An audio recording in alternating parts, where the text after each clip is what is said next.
s'il y a beaucoup de trafic, le bus va s'arrêter, ça peut agacer les gens. Et donc ils peuvent descendre pour faire une partie à pied et couper à travers champs. En fait, c'est ce quotidien qui m'intéresse beaucoup, la façon dont on va faire des détours, dont on va s'arrêter un moment pour discuter avec la personne de la boulangerie, tout ça, quoi. Donc je défends un petit peu l'idée qu'effectivement, ça devrait être acceptable de pouvoir couper, par exemple, à travers champs, à certains endroits, quoi. Le sujet, c'est sur la pratique de la marche dans les très grandes villes des Andes, de la cordillère des Andes. Donc les deux plus grandes villes, Bogota et Lima, en Colombie et au Pérou. C'est pas la marche d'un point de vue sportif, c'est la pratique quotidienne de la marche.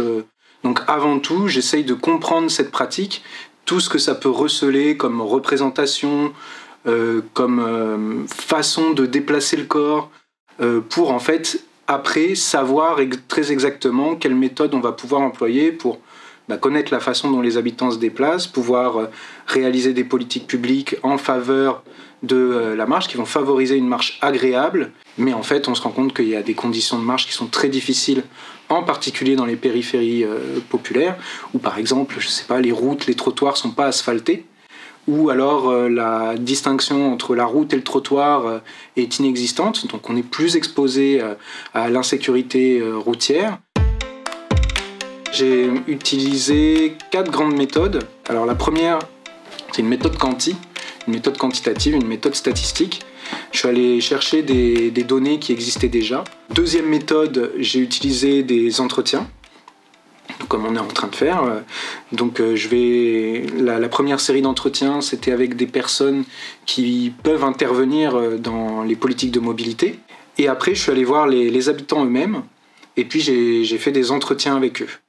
Donc je leur ai demandé quels étaient les trajets qu'ils réalisaient au jour le jour, quelle proportion ils faisaient à pied, est-ce que c'était agréable, pas agréable, est-ce qu'ils y allaient avec leurs enfants, comment ça changeait leur perception de leur trajet. Donc des entretiens pour connaître la pratique des gens et connaître qu'est-ce qu'ils en pensaient.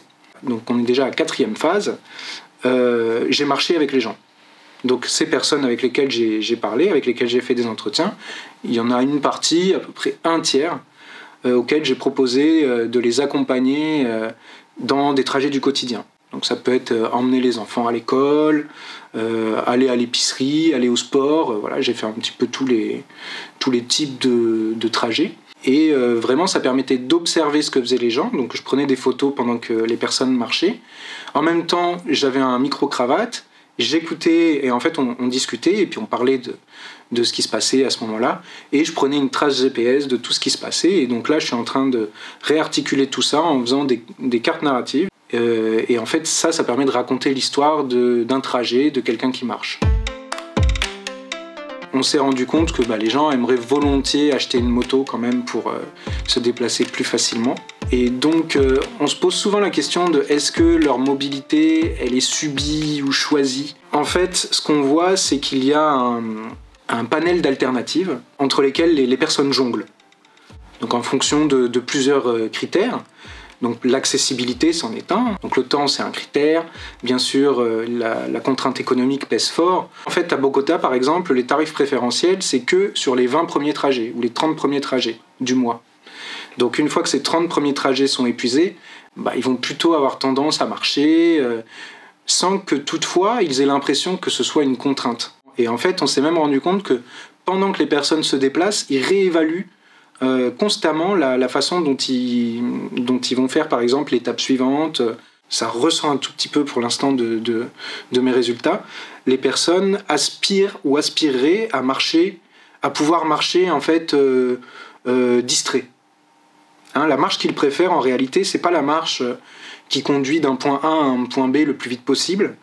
C'est la possibilité de marcher et d'observer. Donc produire des connaissances sur la marche, c'est censé permettre, ça devrait permettre, de pouvoir produire, aménager des espaces plus faciles à marcher. Je pense que ma thèse devrait permettre de comprendre que la marche distraite, c'est une marche agréable qui peut être facilement développée. Elle devrait permettre de dire comment développer des espaces de qualité pour pouvoir marcher distrait. Elle pourrait également, en ce sens, permettre d'éviter de faire certains déplacements en voiture et de continuer à perpétuer la ville de la voiture. En fait, permettre de mieux vivre en ville et dans son quartier.